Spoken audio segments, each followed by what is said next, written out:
this thing disappear? There we go. Okay, so I see a lot of you guys have joined. Awesome.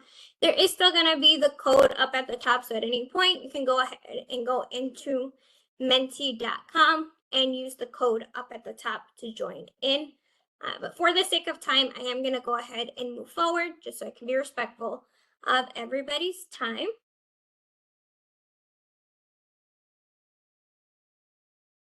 All right, so our agenda for today, we are going to be going over a one-click overview. So we'll be going overview of what that program is. We'll be talking about the opt-in process for this program. So part of this program does involve students opting in to participate. I will cover some frequently asked questions that we've gotten out in the field with counselors, with students, with parents. For those of you who are high school counselors, I am briefly going to touch on the gap access portion and the GPA data transfer piece of the one-click college admit process. And I will end off with some resources. I will be answering questions periodically throughout the presentation, but you can go ahead and put any questions that you have in that Q&A feature. On your WebEx, you should see in the bottom right, you'll see that little bubble for the chat. You guys can use the chat to intercommunicate with each other if you would like. There's like 3 little dots at the very, very bottom right corner. If you click that, a Q&A section should appear. I do ask if you have any questions, so please put it in that Q&A feature so they can get answered by myself or any of my colleagues who are on this call. So before we get on started, I'm going to start talking about that one-click college admit overview. I would love for you all to let me know how familiar are you with one-click. So you should see, if you have joined the Mentimeter, you should see the question pop up on your screen. If you have not already joined, you can feel free to scan that QR code or type in menti.com and type in that code. I would love to see where everybody's at one-click college admit.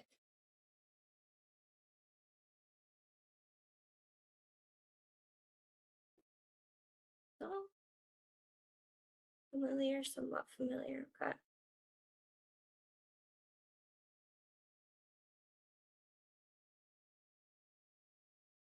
I'm gonna give it probably about another minute. So I see most of you guys are somewhat familiar, which is good. Awesome. And for not familiar, we'll more than happily take care of that today, which is awesome and very familiar. I love that. We'd love to hear it. Okay, so we got a good range of knowledge. Okay, awesome. Somewhat familiar, very familiar, not familiar. Okay, I don't see any more responses coming in, so I'm going to go ahead and move forward. So I'm glad to hear that you all are somewhat familiar. Hopefully this is going to add in just some of those extra details maybe you didn't know of before. For those who are not familiar, I will be covering the basis of the program as well as some in-depth knowledge. And for those of you who are very familiar, I hope this is a nice refresher and that you can get some maybe tidbits of information that you maybe didn't know before. Okay, so for those who don't know, One-Click College Admit is Illinois' free direct admissions program. So it did come out just this past year. This is for public universities and community colleges here in the state of Illinois.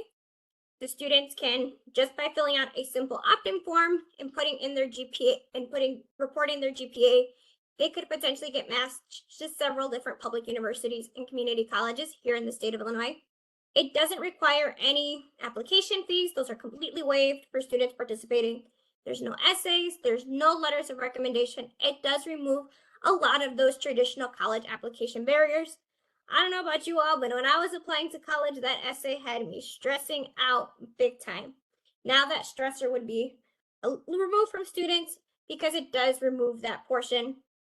I know for a lot of, especially high school counselors, I had some of them tell me they would sit the day of Halloween just writing letters of recommendation over and over again for all their students. That also removes that piece as well. So it alleviates a little bit of that burden of having to write all those letters of recommendation because they are not going to be required for students to submit to participate in One-Click College Admit.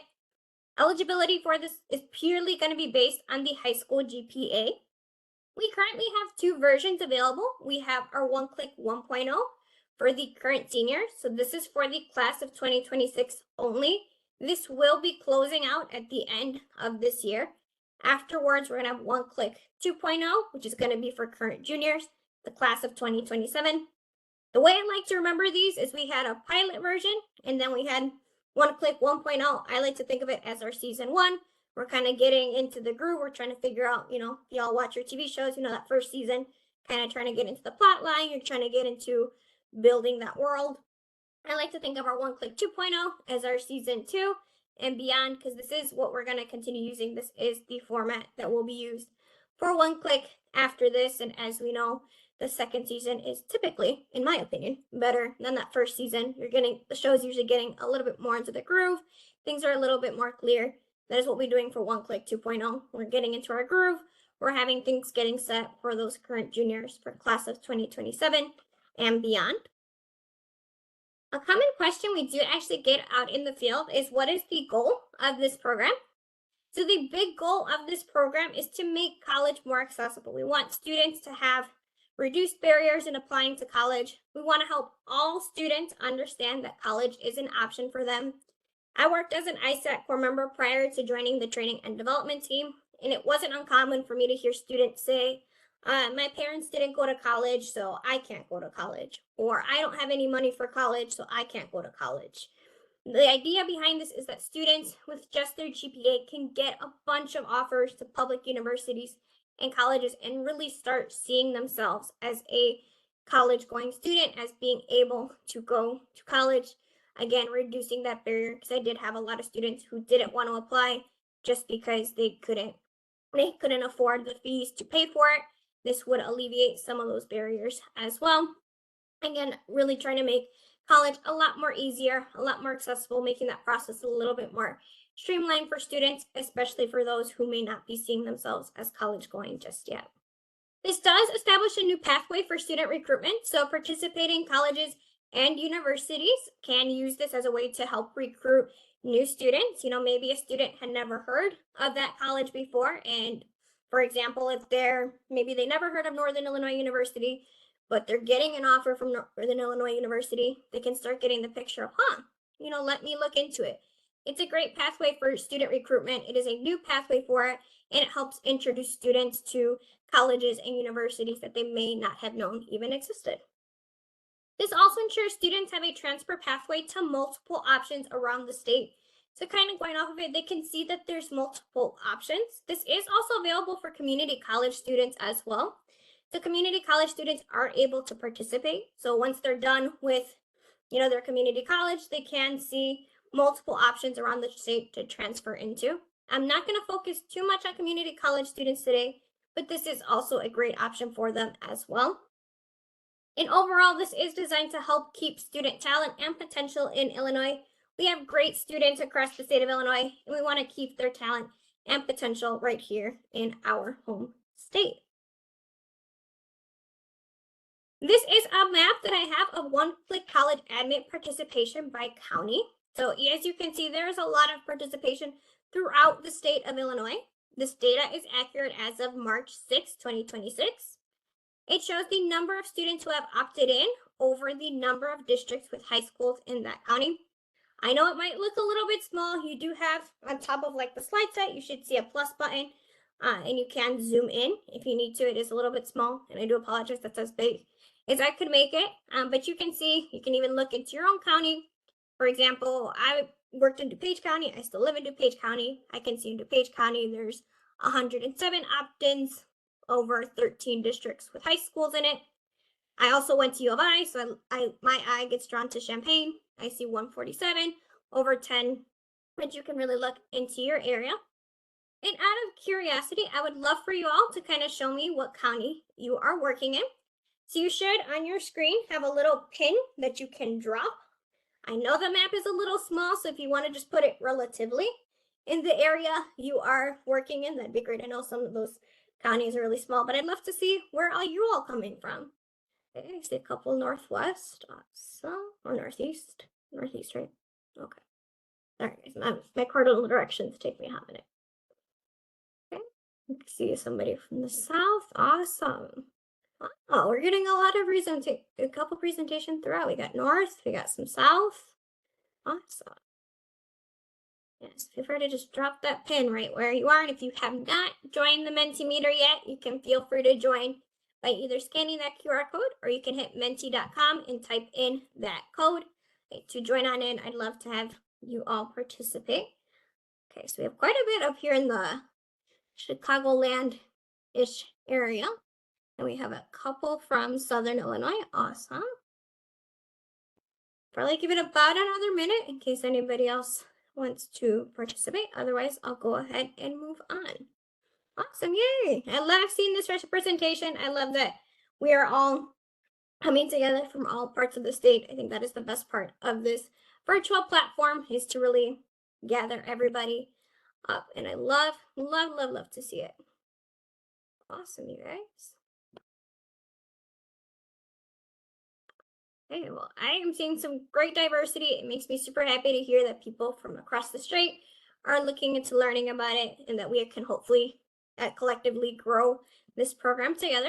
But for the sake of time, I am going to go ahead and move forward. So what is the current high school seniors? What is their process like? The 1.0 version, that, season 1 of One Click College Admit. This is only for high school seniors. So this is only for that class of 2026. This is going to be going away after this year.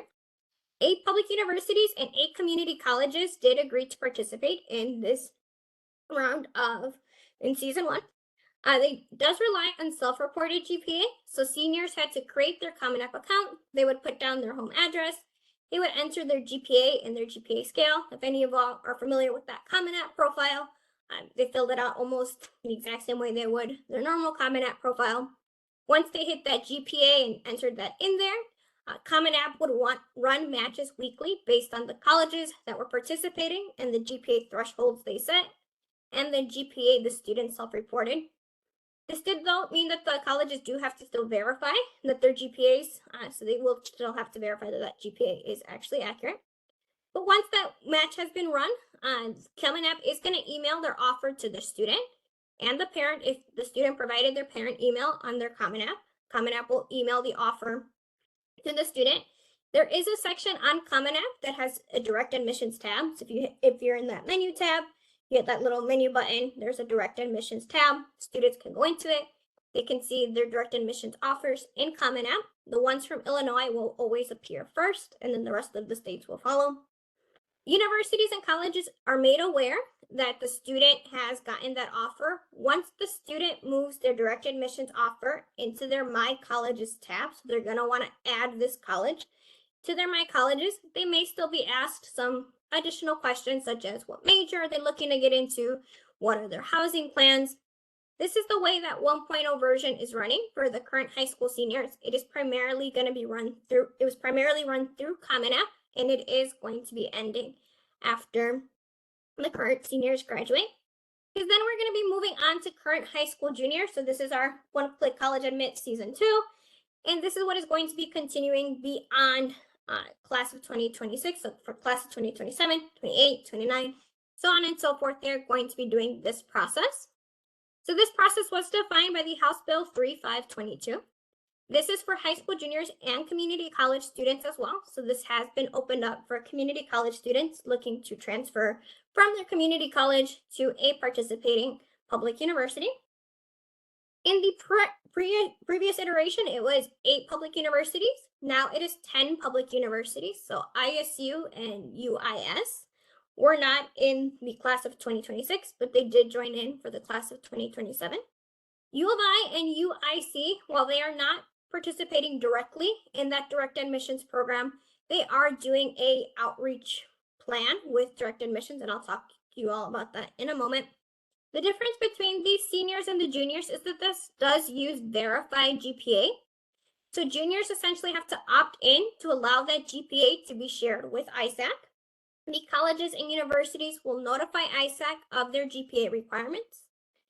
Then the high schools will provide the students' GPAs to ISAC by July 1st. And what ISAC is going to do is they are going to run the matches. So this is more run by ISAC versus Common App. We are moving away from using Common App to housing more of this program in ISAC. The goal is to have ISAC be the one that is mainly housing this program. So we did move away a little bit from using Common App. So it is ISAC who is going to be running the matches versus Common App. And it is using that verified GPA. That GPA is already verified. It is not self-reported. It doesn't need to be verified later on. It is already a verified GPA. ISAC will provide their match data to Common App. Common App will then, similarly to the last program, send out offers to the students via email. Students will then accept their offers via Common App, whereas they had to move it to their My Colleges before the colleges or universities knew they had an offer. ISAC will be the ones letting the colleges and universities know which students who received offers and the name and contact info of those students. This is that process for those current high school juniors. So for the class of 2027 and beyond, we will be using this process from here on out until we hear otherwise. So for those who are curious, which are the participating public universities? So this is for the class of 2027. We have almost all 12, so we have all 10 of the public universities, aside from U of I and UIC. So you have Chicago State, Eastern Illinois, Northern Illinois. I'm not going to go through the whole list because it's a long list. What I do want to point out is that for U of I and UIC, they are doing something called an awareness and outreach campaign. So they did put out a GPA threshold. If a student matches that threshold, they will encourage the student to apply to their university, but they cannot guarantee direct admissions to the student. So for a student who is matching that GPA threshold for UIC and U of I will be encouraged to apply. So they will reach out to the student, they will encourage them to apply, but the student would still have to apply through the traditional method for U of I and for UIC. While they can't guarantee direct admissions, they will be reaching out to those students to encourage them to apply. For the rest of the universities on the list, they can guarantee that general admissions to the university. However, if a student is looking to do a very specific program, I know, for example, nursing is often a very selective program at many universities.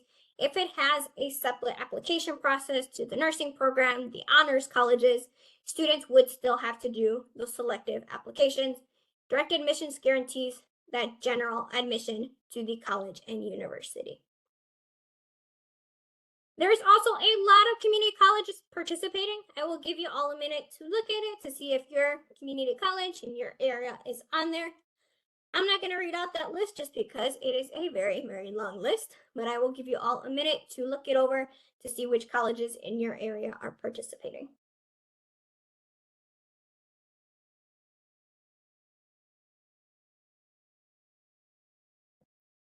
All right. So we do have a lot of community colleges that are participating in 2.0. So that makes it awesome. There is a very specific timeline for the class of 2027 that they must follow.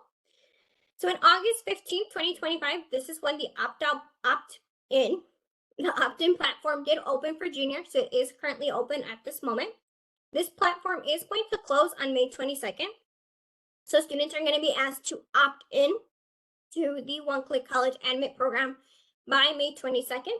Now, if you're like me and you will not remember a date to save your life, it is the Friday before Memorial Day. The goal is from here on out to have the opt-in platform closed the Friday before Memorial Day, just so that way it's a little bit easier to remember. I find that easier to remember to tell myself it is the Friday before Memorial Day. By September 15th, students would be notified of their direct admissions offers and instructions on next steps. So one of the biggest highlights of this program is the fact they can get all their information about where they can potentially go to college way earlier. I applied early action when I was in high school and I still didn't get an answer till I think like 2 days before winter break. Students would be going in to their senior year already having those direct admissions offers. I know for many of you, with the whole FAFSA simplification, one of the biggest silver linings of that FAFSA simplification was that students would do their college apps first and then be able to focus on those financial aid applications. With one-click admit, they would be able to have that college admissions information first at the very beginning of the year, and it would allow them to focus on FAFSA when FAFSA season comes out, when the alternative application comes out. They can focus more on that financial aid piece once they already know by September. These are the colleges I'm looking into. These are the ones that are making those offers. It allows them to then focus on the financial aid application when it comes time for that. So it does help kind of make that process a little bit more streamlined and takes away a lot of the stress of students having to do their college apps on top of their financial aid applications and make sure both are going good. Now they would have those direct admissions offers sitting in their back pocket in September 15th. They can fill out their FAFSA, get that full picture, and make that informed decision of where they would like to go. So this does make it a little bit easier and hopefully less stressful for our students in the college application process. On the professional side, we are going to be having several webinars on updates in that GPA data transfer piece. I know for those of you who are high school counselors, you all have been, on the edge of your seat waiting for more information on that GPA data transfer. So we will be providing these updates as we hear of them at our monthly webinars. And the deadline for high schools to submit their GPAs of their students who opted into ISAC is July 1st, 2026. And for those of you who are high school counselors, I will go ahead and talk about that towards the end of the presentation. So what is this opt-in process? I keep saying the opt-in process, I say it a lot, but what exactly is that process? So the opt-in process is the way in which students provide consent, or the parents if the student is under 18. This consent does need to be given in order for that matching to occur, because ISAC does need that consent for the GPA to be shared. This opt-in process is required to be matched for direct admissions. This is that one-click component of from high school to college in one click. This would be the one-click component. They do have to fill out that opt-in process. It generally takes about, I think one of our colleagues did it and it took them about 6 minutes. We're hearing 6 minutes. I've heard from some of my colleagues it took 15 minutes. It really is pretty short, this opt-in process. It is hosted on ISAC, so ISAC will host the platform for students to opt in. So it is accessible via the One-Click College Admit website. This platform is modeled after the FAFSA non-participation form, or the opt-out form. So for those of you who are familiar or may have even helped your students fill out that FAFSA non-participation form to opt out of that graduation requirement, it is a very, very similar format. Counselors will be able to view a list of opt-ins via Gap Access. You can see which of your students opted in. For those of you who are high school counselors with that access to Gap Access, and I will talk about that piece later on as well. Well, what the information is going to be required, so it's going to ask that the students submit their name, their home address, their date of birth, their phone number, email. It is going to ask for their high school and community college. It is really important that they report their Illinois school, so that it's crucial. It has to be an Illinois high school. If they attend a high school out of state, they would not be able to participate in this program. For those students who are community college students, they would need to put in their ID number. They will also see some additional demographic questions. So for high school students, they will be asked about their first-gen status, race and ethnicity, gender. These are not required, so they do not have to put in this information. They can if they would like to, but it is not required. Students, again, must opt in before that May 22nd deadline, so it does have to be done prior to that Friday before Memorial Day. We do have, I know it's a little bit hard to read, but we have at www.oneclickadmit.org. That is the hub for all things One-Click College Admit. I have clicked on the High School Juniors tab, so on the main page, there'll be a tab that says High School Juniors. Students can click on it. It will give them information of what it is. And to complete the opt-in form, they would just select this button that says Opt-in Form. It would take them right to create an account. It is pretty easy to create an account. I tell my students, if you guys have created your TikToks, if you guys have created your Instagrams, I would say Facebook, for what I've been told by students, is that that is no longer a big platform for them. That was not of my knowledge. They can go ahead and create this. It'll ask for their name, their user name, email, a challenge question. Really easy peasy. Please note though, if they have created a student portal account for some other reason prior to filling out the opt-in, they may need to create a brand new account. So they would need to use a new account with a new email address. So if for whatever reason they created an account with our student portal prior to this, they would need to create a new account with a separate email. For the most part, once they create that account, they would be brought into the opt-in form. The questions are pretty simple. The first question it's going to ask is just, what type of student are they? Are they a public high school student, private high school? Are they homeschooled? Are they a community college student? They would go ahead and create that account. I do see a question, students create an account to opt in. even if they are not 18? Yes. So students can create the account, or parents, either one can start the account creation process. It will require that the parent put in the student information. And once that account is created, it will take them to the form. And in there is where that parent consent piece will be given. But the student can create that account even if they're not 18, but they would still have to provide parent consent when they reach the actual form. But once they put in what type of student they are, they would be prompted to go to the next page. So for this purposes, the student went to, let's say, a public high school.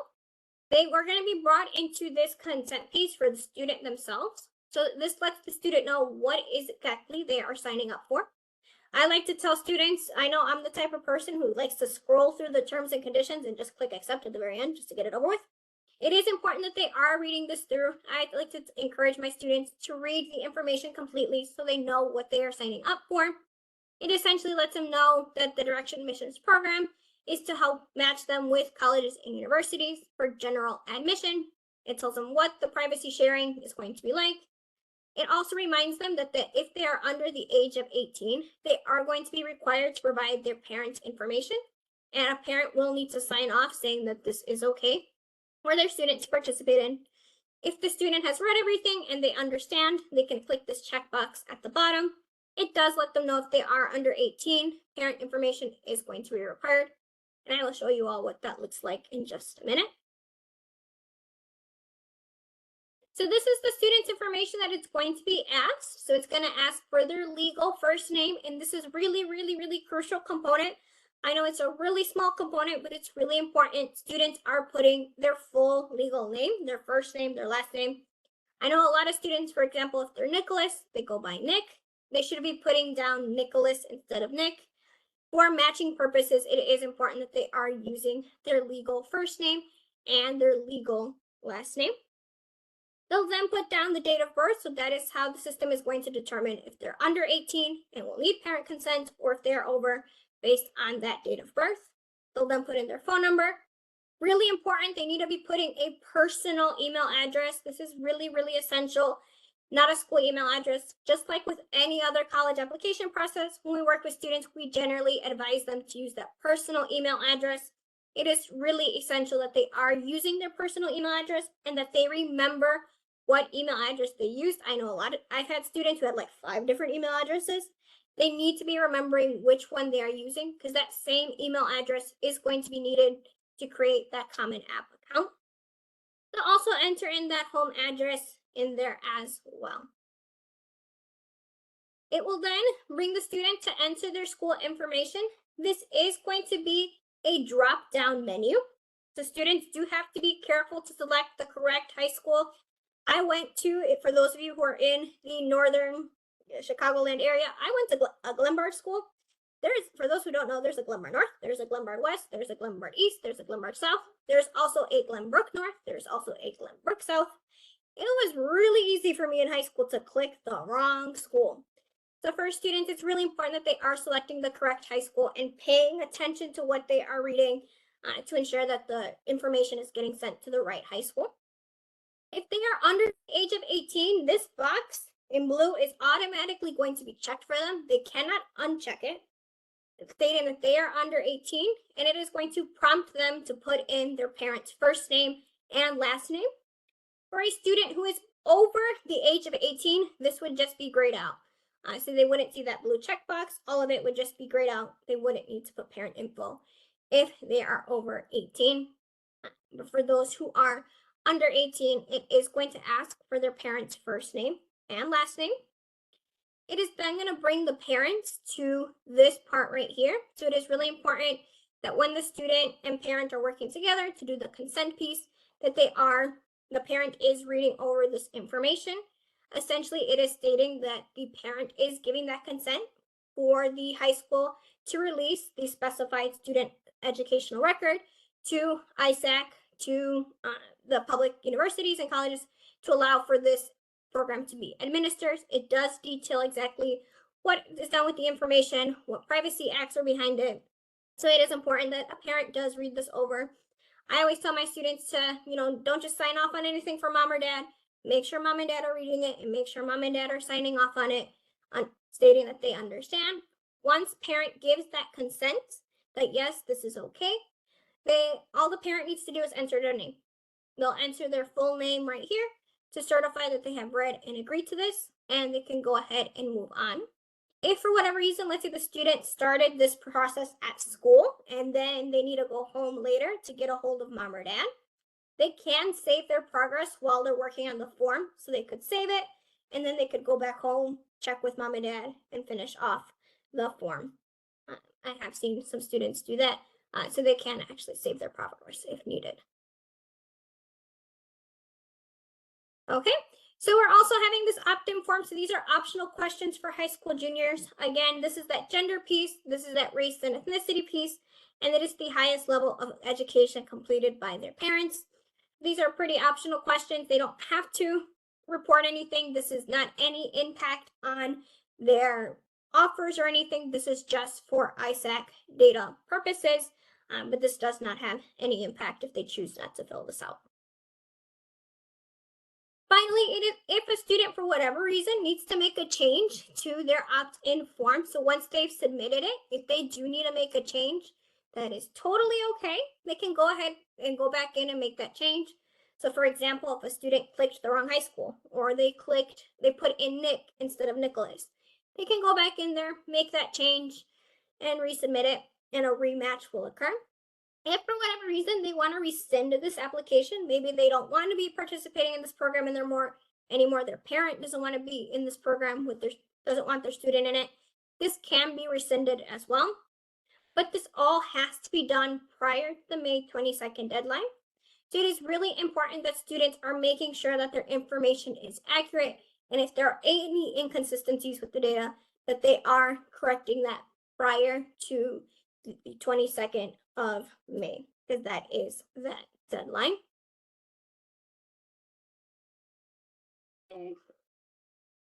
Before I go into the frequently asked questions, does anybody have any questions on that opt-in form or the program itself before I get into the GPA and gap access piece? Is the consent form available in Spanish? As to my knowledge, there is not a consent form available in Spanish at this time. It is all in English. Any other questions? You guys can feel free to drop them in the Q&A, and I will be more than happy to answer that for you.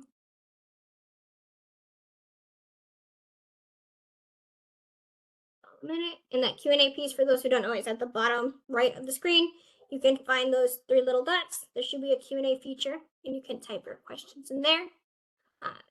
Or if it's easier for you, you can put it in the chat as well. I can see both.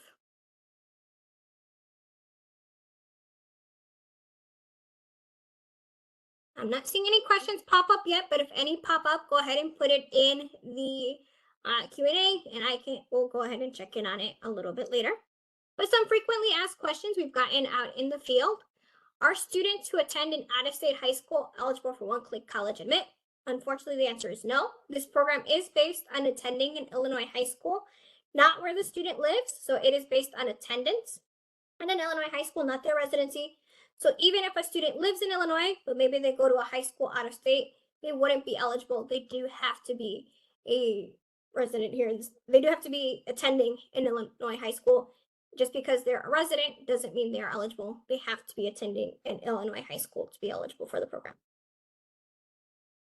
Another common question is opting in a commitment to attend a college. This has been a pretty common misconception among a lot of, especially parents and students. They think once they opt in, they're committing to attend one of the universities that offers them. Absolutely not. It just allows them to see more information. I like to think of it is opening more doors. It is opening more opportunities to the student. And it allows them to share their admissions offers so students can see that they have more opportunities, that they can see more doors open for them. But they don't have to enroll. If a student is still free to continue exploring their choices. I know I had a lot of students when I worked in the Corps who really wanted to go to U of Iowa. That was like their dream school. They're more than welcome to continue exploring their other options. Also, I've had students, again, I was in the DuPage area. We had a lot of private colleges and universities in the DuPage area. If students wanted to go still explore those options, they can do so as well. Again, the goal of this program is really just to open those doors to show students their opportunities that they have within the public universities and community colleges, but it does not mean they have to go to one of those. They're more than welcome to continue to explore their college choices, and our ISAC core members are more than happy to help them with exploring their other options as well. And finally, does a student, I know it's a little bit blacked off, but does a student just have to opt in junior year? Then they create their account senior year, and then they start getting those offers? Absolutely. So as long as they use the same email address for the opt-in as they do to create their Common App account, come senior year, they'll be receiving those direct admissions offers. They can start adding those schools. If they want to go ahead and accept that offer, they would add that school and accept that offer within Common App. And all of this will appear in their Common App account. Really important, they just have to make sure whatever personal email they used for the opt-in, they do have to use that same email to create their Common App account as well. So that is a really crucial piece. But as soon as they opt in junior year, create their account senior year. I know for what I've heard, Common App generally tends to open, I think I want to say August 1st-ish is usually what it's historically opened at. They can create their account, and by September 15th, they would start receiving those offers. So it really is a linear, streamlined process. Opt in, create account, receive offers. So it's a really nice way of students in 1-2 clicks to get all those offers.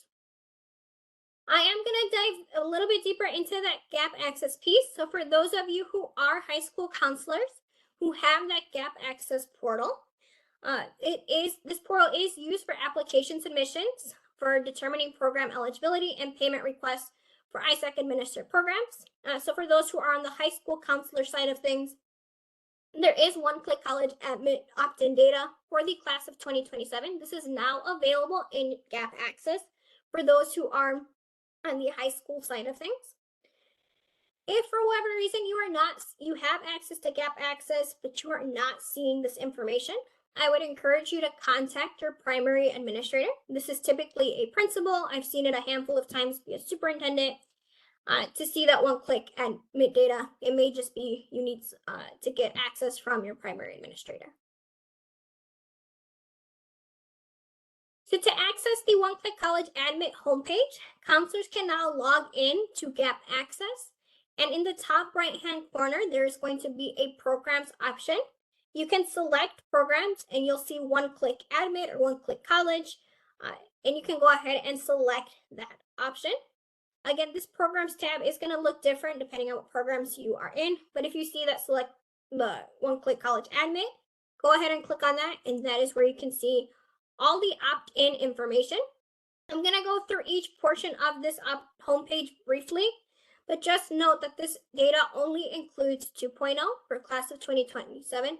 It does not yet include, it doesn't include 2026. It will not be added in here. And then for future years, it will include 2028, class of 2029, so on and so forth. But as of right now, it is just class of 2027. So the homepage will include information on the school. So what is the school name? What is the type? What is the contact info? It is going to include information about the opt-in. So how many students have opted in to your particular high school? What year are they from? Have they completed a FAFSA? If they haven't completed a FAFSA, if they've opted in and completed a FAFSA. The idea behind including fast financial aid application completion information within our one-click admit portal for Gap Access is so that we can see a bigger picture. The goal of the program is to really get a bigger picture for students of their college going journey. So they start with that opt-in, they continue with that FAFSA. Again, we want to be seeing that overall picture with students as to their college going experience, starting with opting in for that college admissions piece, and then continuing with that, completing that FAFSA portion, because we want students to be doing their college admissions, opting in, filling out their financial aid so they can get a better picture of what opportunities they have. And for you all as counselors, you can get a bigger picture of what their student is going in terms of their college going. Any edits that need to be made for financial aid completion, please go do that in the programs page for financial aid completion. This is just to get that big picture for one-click college admit. It also does the math for you, so if you need some statistical data, such as what is the percent of opt-ins, that will be done for you. So this is going to be on there as well. You can see your roster size versus opt-in counts, and you can work that way as well. It is also going to have your student roster on there. So it is going to have the student name, date of birth, their GPA, the FAFSA opt-out, all that good stuff is going to be on the student roster. For purposes of this presentation, we have redacted. Oh, I apologize, you guys. Looks like I'm getting an update. Right, I'll postpone that for right now. Sorry, you all. Wait 1 second. Okay. That information is in there. For every student who has opted in, this little ID card icon will appear, as well as a question mark icon, and I'll go over what those mean in a minute. Within the roster, you can actually export. I know it's really dark, the screenshot, but you can export all the information of the one-click college admit into an Excel form. So you can export that and download it if you need to do some data match or data running. You do have the ability to export the spreadsheet. But the information that is included on here is going to include several columns. So it'll have the student's first name, their last name, their date of birth. You can filter the table itself by which students are opt-in, which students are not recognized, and I'll talk about that in a second. Once you click on this little ID card icon next to a student that has opted in, their opt-in profile will appear. So it'll show where the student's address, what's their phone number, their email address, which parent went ahead and gave that consent. In the future, the goal is to have information on here about if they've received opt-in offers, but that is forthcoming. As of right now, it just shows that profile information for that student, what their contact info is, and which parent is the one that signed off on that consent piece.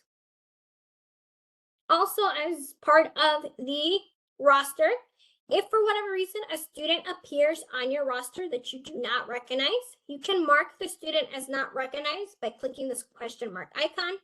It'll ask you if you want to mark the student as not recognized. You can click yes.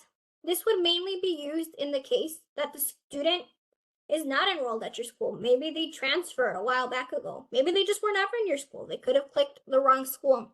In Gap Access, the data matching is run based on their name, date of birth, and the school that they put in their opt-in form. Must match what is on the student roster for that successful data match to occur. If for whatever reason, let's say a student pops in that says, in my case, if I put Chris Sanchez instead of Krystal Sanchez and I pop up as Chris Sanchez, you can just let the student know to go ahead, go back into their opt-in form, correct their name, and a rematch will occur with the correct student's name.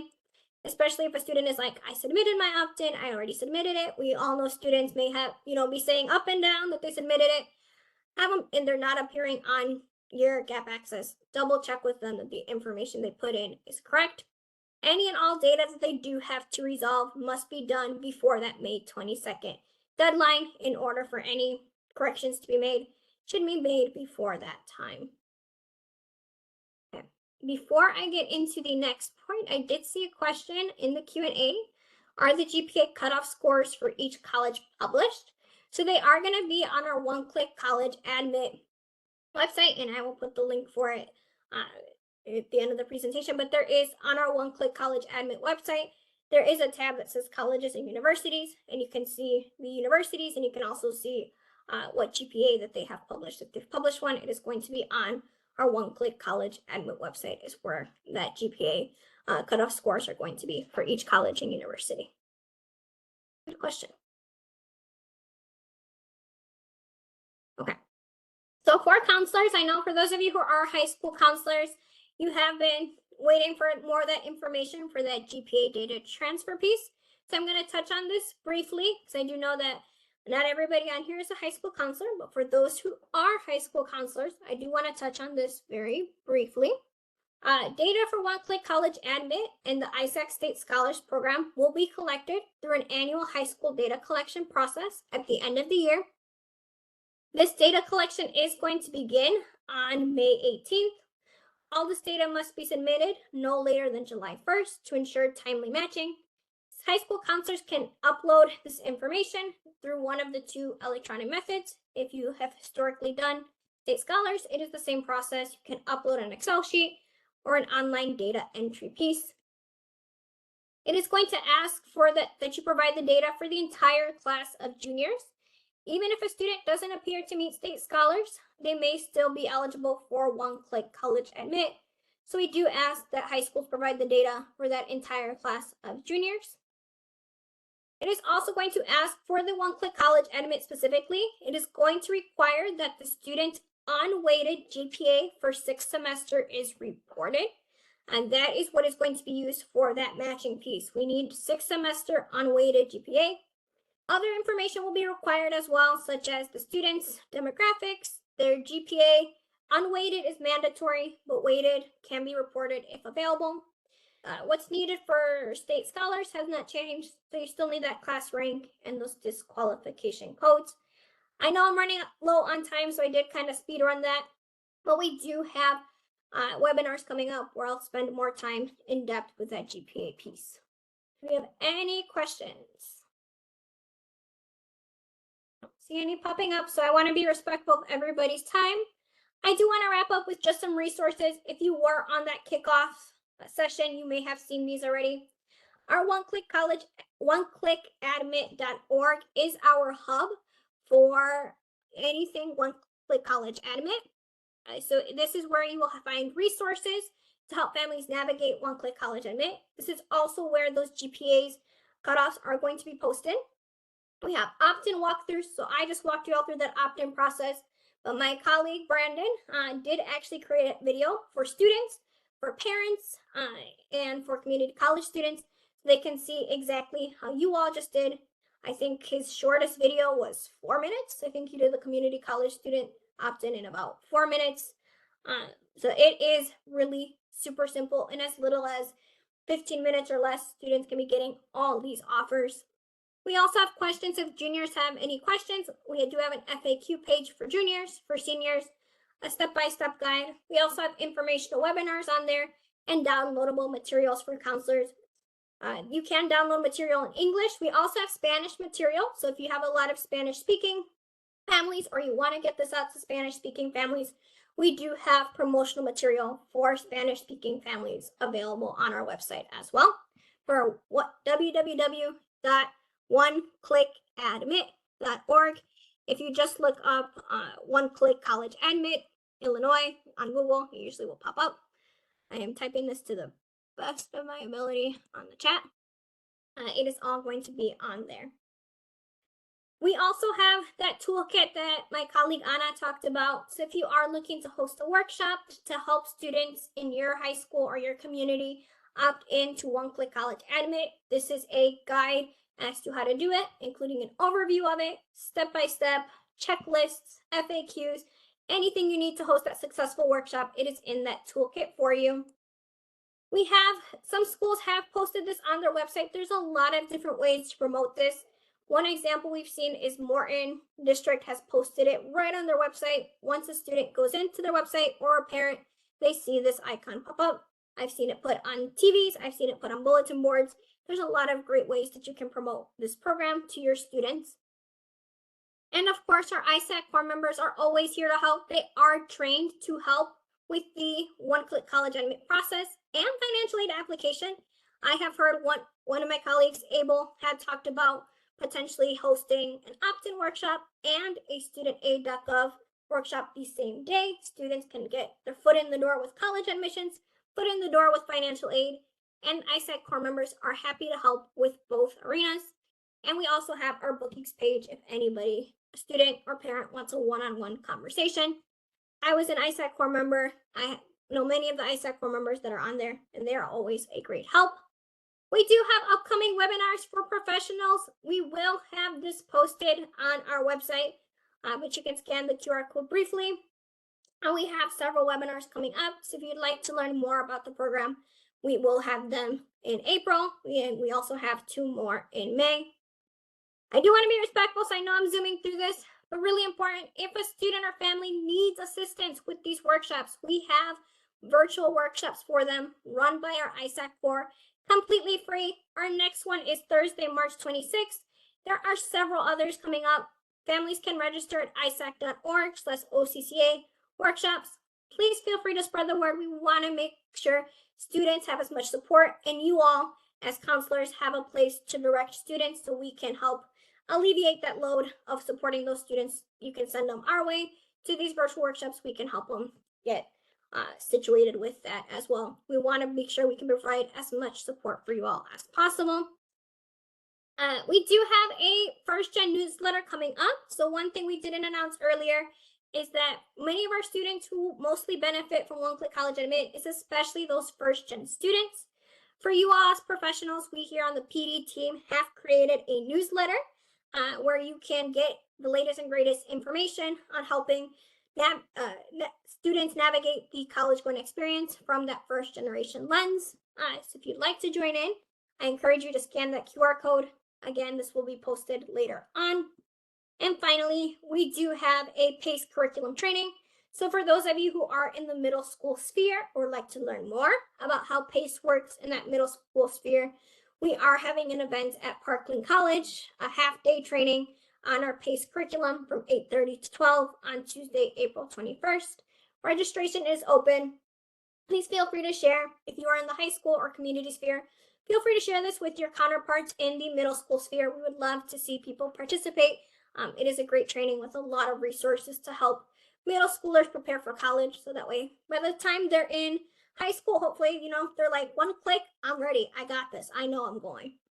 So I highly encourage you all to check that out and share with different networks. So that is all I have for you all. I apologize for going a little bit over time. If you have any questions on one-click admit itself, you can contact info@oneclickadmit.org. You can also contact us at the Training and Development team at our ISAC outreach at illinois.gov inbox. And as my colleague Anna mentioned earlier, to receive the latest news and updates, you can reach out to our isac.org/e-messaging. I'll hang around for a few minutes. If you have any additional questions, you can feel free to drop them in the chat or in the Q&A, and I will answer. Otherwise, thank you all so much for hanging in there. I hope you all enjoyed and have a great lunch.